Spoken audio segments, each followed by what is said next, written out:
Hi, it's Kip from Malek Malek. Feels like an end of an era. This first floor of our office on 1227 is completely barren. There's no furniture on the ground.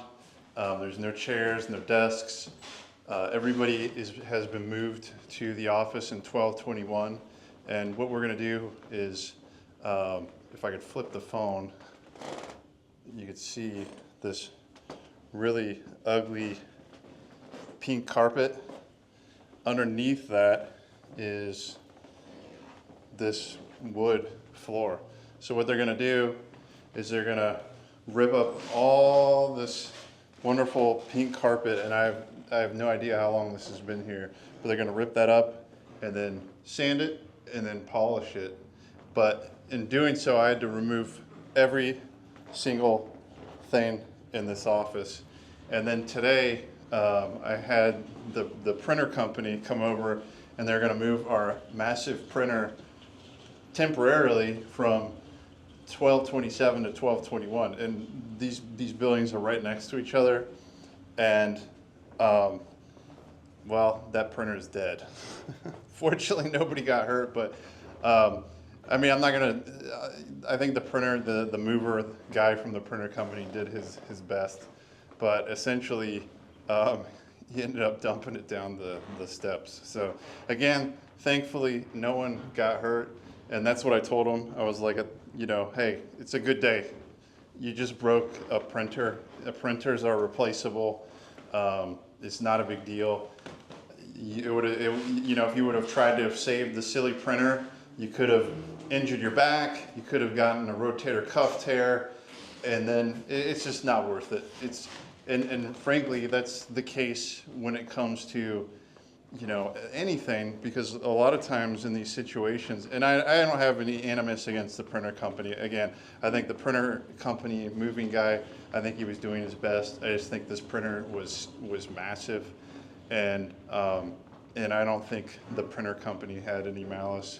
And I think they're gonna end up compensating us for this crazy mishap anyways, but it was kind of bizarre because about 5 seconds before the printer took a nosedive down the stairs, the steps to our office, right across the street, the city of Columbus, and you might be able to hear a little bit of it, is they're doing like some sewage overflow thing, and I guess there's underneath South High Street and going across to Front Street, I think there's like this underground tunnel, and it's like a modernization thing that Columbus is doing. I think they did that over near OSU as well. So they're doing it over here, which is fine. It's just like a lot of racket noise, and we have like these giant pieces of construction equipment going, you know, back and forth all day. So, you know, it is what it is. It adds a little bit of an extra challenge to the day. But yeah, I mean, so right before the printer took a nosedive, what ended up happening was this, I guess there was a box truck which was trying to turn, I guess, right onto High Street from whatever the side street over there is. And then there happens to be, I think it was one of the concrete rotating trucks was right there, and they clipped it, and I was just like, okay, that's fun. And then you see them having their little argument, and then all of a sudden you see this, I mean, this thing is massive. This printer was huge, and it just went, the printer guy lost control, and it took a nosedive, so it's destroyed. But yeah, it's kind of nutty.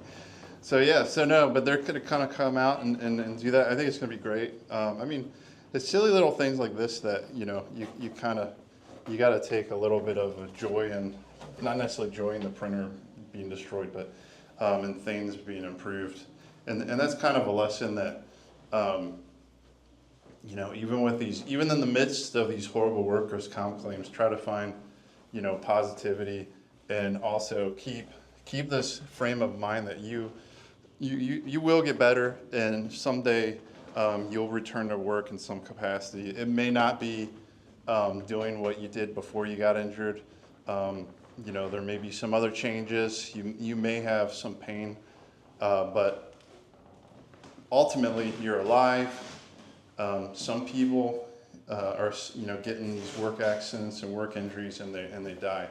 But if you're fortunate enough not to be, if you're fortunate enough you haven't died, you've just injured a body part, and it might be a really bad injury, and that sucks. It does. It sucks for every injured worker.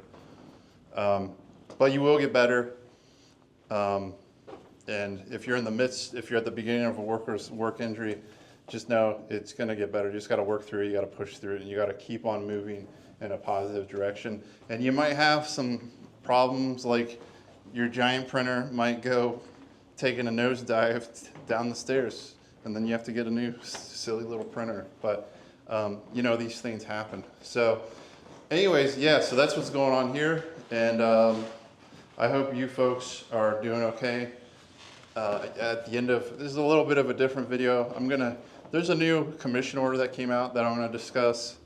And then there's some other cases that I'm gonna discuss in future videos, but I just wanted to kind of give you an update on what's going on here at Ground Central. And yeah, I think it's gonna be nice.